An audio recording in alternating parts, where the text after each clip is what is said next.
have direct ties to. So that kind of raises the question, why are we racing towards a deal with Iran when so many folks are saying a bad deal could be worse than no deal at all. So those are some of the dynamics that are shaping out there. And not to monopolize the next 15 minutes, I'll pause there and see what questions you guys have. Michael? Hey, Hamlet. So one of the things I've been curious about, and when we look at India, we were surprised when they got the bomb. When we look Hmm. at Pakistan, we were surprised when they got the bomb. When we look at North Korea, we were surprised when they got the bomb. Hmm. Look at Israel, who's never admitted that they have the bomb, but everybody assumes it.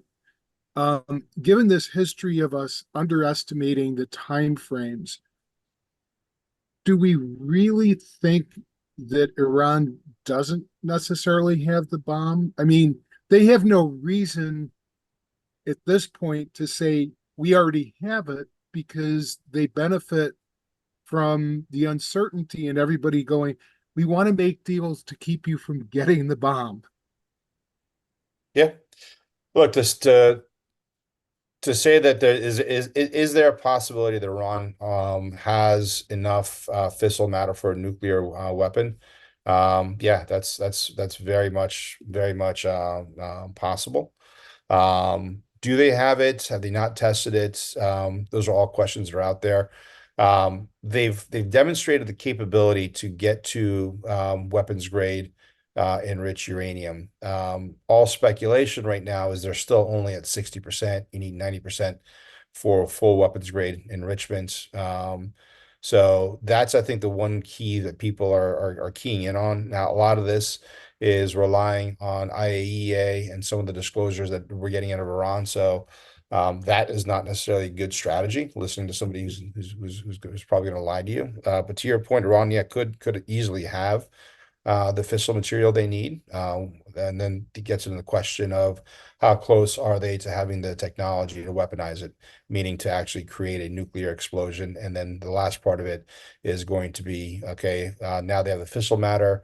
Now they've proven they have the technology to create a nuclear explosion. Can they weaponize it? Meaning can they put it onto something, whether it's a missile or dirty bomb or whatever that can then impact and offer delivery. The scary part of JCPOA is it put a bunch of rules in place of telling the Iranians what they can and can't do. I can make fun of my own people. Iranians are masters of understanding what they can navigate in and around when it comes to rules and regulations. So that was a failed idea. But one of the things that we didn't sanction was their ballistic missile research. So you're allowing Iran to continue to advance the ability to create ballistic missiles with the assumption that they wouldn't put a nuclear tip device on it if they needed to or had to. So there's all sorts of issues and holes. And I think again, the breakdown of what happened with Iran is, I think, a key breakdown of U.S. foreign policy in general, regardless of who's in charge, the right side or the left side. And this is an assumption that we're always negotiating with our counterparties in good faith, and we're negotiating with people who have the same optic and the view of the world as we do. And I think those are two things that continue to break down when it comes to Iran.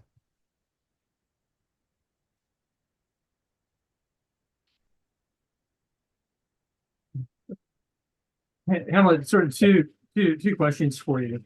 Sure. It seems as though that the northern border of Israel, that whole area, implicitly Iran and Hezbollah, is really heating up, Yep. quite a bit. So interested on your thoughts, more focused on that. The other is that I know that there's a huge segment of the population in Iran that's not happy Hmm. with how things are running, but it seems as though, and maybe this is true or not, that a lot of the satellites, the people involved with Hezbollah, the people in the Gaza, have just been so thoroughly indoctrinated. Death to Israel is not just a slogan, but it's a life aim. That I wonder how much even a regime change in Iran, could have an impact on that. So, Yeah. interested in your thoughts. Yeah, look, I think when the Hamas war kicked off, I was a little surprised that Hezbollah didn't act right away.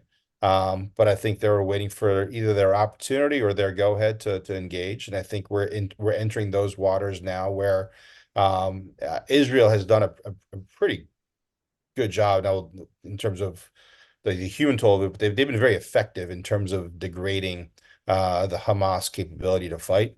A couple of things that no one's talking about is if you look at all the conflict and all the fighting that's happened between Israel and the Palestinians, this is not a war on Palestine. If it was a war on Palestine, then the entire West Bank would be on fire right now. And my understanding there's been very little kinetic activity inside the West Bank. This is more, I think, of been a direct attack against Hamas directly. Purely my speculation. The one group that really wins in this is the PLO. It's the authorities that control Palestine because now they get kind of control over Hamas. I'm sorry, over Gaza, which Hamas has ruled for a better part of I think 15 years. If you look at the Hamas leadership, the senior leadership, the guys who control the purse strings, are still living high on the hog in Qatar. But some of the more tactical leadership has been in southern Lebanon. So if Netanyahu is really focused on completely degrading and destroying um, um, Hamas, so he can now continue to have some sort of a cogent conversation with the PLO on sustainable peace, it actually would make sense that at some point he would need to hit or go after those folks in Lebanon. And does that trigger a greater conflict, or is that greater conflict triggered by the Iranians now giving the go-ahead for Hezbollah to become more assertive, more aggressive to attack for the north? Hamas, in terms of capabilities and size, is a fraction of what Hezbollah has at their fingertips. So an attack from the north, I think, would be a lot more debilitating, a lot more violent, a lot more comprehensive if that part of the theater ever went up. In terms of support, though, whether you're looking at Hezbollah, Hamas, and the regime in general, those all still make up small minorities.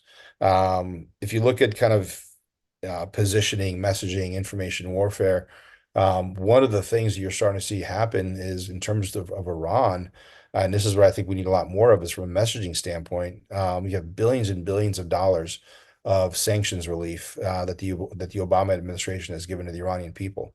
None of that has translated into a better quality of life for the people. The regime keeps on saying that it's putting this money to work to protect its infrastructure and to defend it and attack Israel and yada yada yada. But so much of what they had and what they threw at Israel in the retaliation to the embassy bombing didn't work, and Israel was able to retaliate pretty quickly and hit exact targets it needed to hit right near Iran's nuclear infrastructure. So this is a pretty interesting message to start driving and try to create that separation between the people, continued separation between the people and the government. This government doesn't represent you. It's the Islamic Republic. You want to piss off an average Iranian, whether they're inside Iran or outside Iran, continue to call this Iranian regime the Iranian government. Everyone is now kind of gravitating toward this is not the Iranian government. This is the Islamic Republic. Nobody inside that country or outside views this as a legitimate government. It's why you had a massive boycott campaign for the presidency. The Iranians claimed 40-50% of the voters turn out. Well, in 2009, you had, I think, 75-80% turnout. I think that the turnout numbers were significantly less than 40-50%. Social media was littered with pictures of polling sites and voting locations that were empty for a better part of the day. So the people are not on the regime side. The problem is the regime has absolute control right now. And the problem is that regime is bifurcated into two very distinct camps. Less than 20% of the Iranian population wants a continuation of the status quo. That 20%, I think, is bifurcated into two equal camps of 10%. One represents the theocracy, the hardline clerics that have a revelationist view of the future.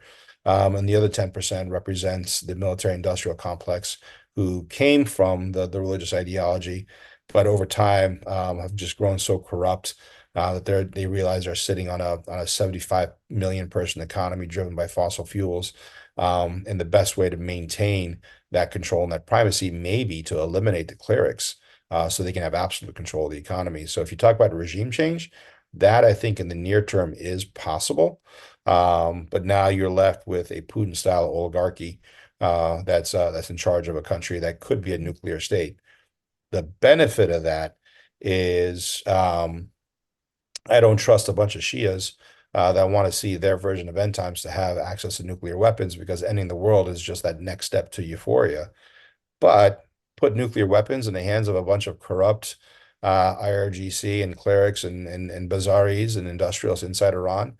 Um, well, they have Bugattis and they have houses in Dubai and London and Paris and New York and Los Angeles and are living high on the hog. What's the last thing you want to do? Yeah, ignite a nuclear war, get in a conflict. I don't want to do that. So if there's ever an ability to begin to reform Iran, that would be it. Um, then you start basically integrating Iran into Western society. Then you begin the process of unleashing the corruptive powers of Western style capitalism into a country. And within a generation, I think you see a quick pivot from Iran from being what it is today to what it could be and should be, which is very well integrated in the West. And I think that kickstarts a significant bull run in the Middle East in terms of growth and development. Something the kingdom wants, something the Gulf wants, something Israel wants. Really, the only kind of choke point there is the regime inside Iran right now. Hamlet, may I ask a question? Sure. China's role in of course, all of GCC is very, very strong and Yep. continues to grow. And clearly, the bilateral between the two biggest economies in Asia, India and China, and the closeness with Saudi is very, evident. Yep. So, how do you see the Chinese role kind of influencing, particularly their natural affinity also towards their long-standing regional, Yep. neighbors? Iran has been one of them. Yep. Like I think a China can be a significant power center in that part of the world. I don't think there's a lot of trust in China. And on the other side, frankly, there's not a lot of trust in the US as well. I think in the near term, my personal opinion is that the GCC and the kingdom has pivoted more towards China because of the posture that the current administration has had on a balance of power in Iran. There's no shortage of talk tracks out there. I mean, JD Vance yesterday talked about emboldening, empowering a unification of powers between Israel and the Sunnis as a counterbalance to the Iranian regime. So if you look at regime change inside, I'm sorry, if you look at a change in administration here inside the US, I don't think it's far-fetched to realize that the Gulf and the Saudis would probably pivot back towards a sustained relationship with the West when it comes to China. Nobody really trusts the Chinese government. Nobody trusts the Chinese regime. And I think what they're starting to see is some of the goods they get from China, they're not Western quality, they're not Western standards. So the Chinese relationship, I think, is on thin ice. Everyone talks about the unification of these two great economies between the BRICS. Well, there's a significant issue there. The three of the letters in that acronym don't like each other. Russia and China. I mean, China wants Eastern Manchuria back, and they're going to grab it at some point. That's Russian territory for only 100 years. It's been Chinese territory for thousands of years. China and India do not like each other. They've currently fought, I think, two or three incursions or battles in the last couple of years on the Himalayan steppe. I don't think India believes that there's any future where China becomes a So, superpower and so it Hamlet, doesn't no, so degrade India. Modi doesn't hug Xi. He only hugs Putin. He only hugs Putin because Putin saved India's ass back in the Cold War when I think Pakistan at that time was more pro-West, was threatening an invasion of India. So I don't think Modi hugs Xi.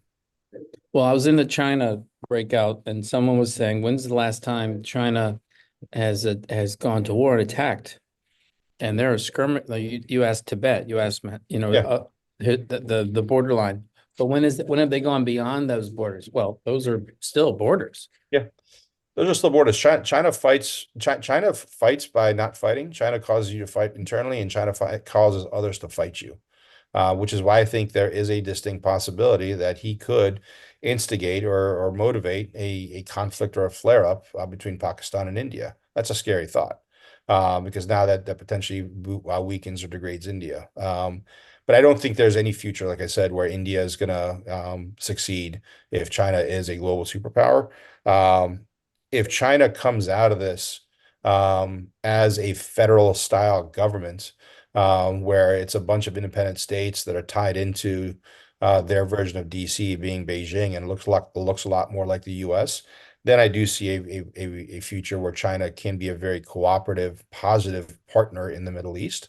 But under current Xi's direction of strong centralized authoritative command, I just don't see that happening at this point. And I don't see.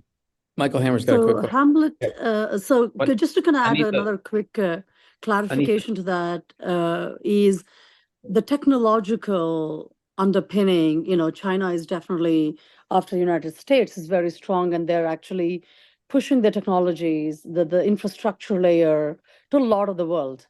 So how, because that's really their main interest in why they're actually in the Middle East, why they were in Africa, is to power that. So there is a soft play, not a hard play, you're right. Mhm. So how do you think the soft play is going to take off? Or do you think US is going to do a counter that in its own way technologically? Yeah, look, I think so are you talking about in terms of that of the need for materials and resources to drive that? Is that kind of where you're going with this? Material resources, of course, but Yeah. also what they're selling as a byproduct using the material resources, which is the Yeah. advanced technologies, including Yeah. AI, bio, a lot of latest Yeah, tech. so I mean the demographic growth in terms of like billion person cities or centimillion cities is going to come from the global south and the developing world. That's one piece of it. That's also where you have a massive amount of natural resources and rare earths and critical materials and minerals. China's been trying to monopolize and control that for a better part of 20 years.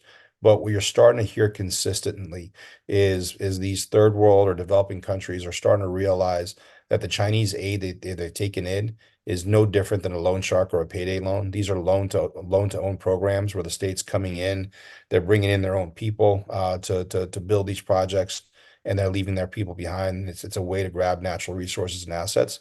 I think watch what Italy has signaled to see if this continues to happen, which is, you know what, we're just not going to pay, or we're going to break the covenants of this loan, and we're not going to honor these issues.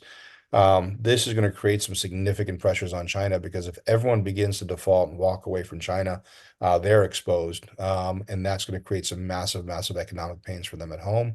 That is, I think, what kickstarts a significant pressure in his leadership at home. Michael? Michael had a question, but we're gonna fold this in 3-4 minutes back to Sure. the main. So not a question, a comment about China fighting. Yeah, they haven't been engaged in kinetic warfare, but boy, have they been aggressive with cyber warfare, for example, and other non-kinetic ways of doing things. So, Yep. Anybody who thinks that we're not engaged in a war has not been paying attention.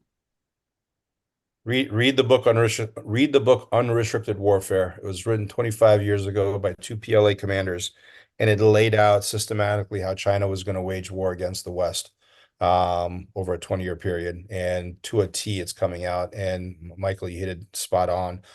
Kinetic warfare is kind of the last part of it. Economic, cultural, influence, those are all part of it. Not only I think are we in a second Cold War, this is also, I think, kind of China's version of vengeance on the Opium Wars. They have not forgotten that part of it. That great embarrassment it caused them almost 100, 250 years ago, or 200 years, 150 years ago. So that's a big part of what's been happening over the last 20 years.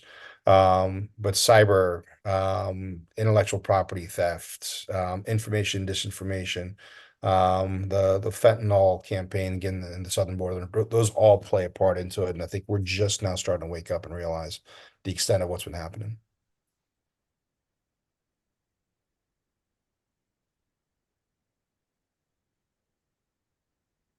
Okay.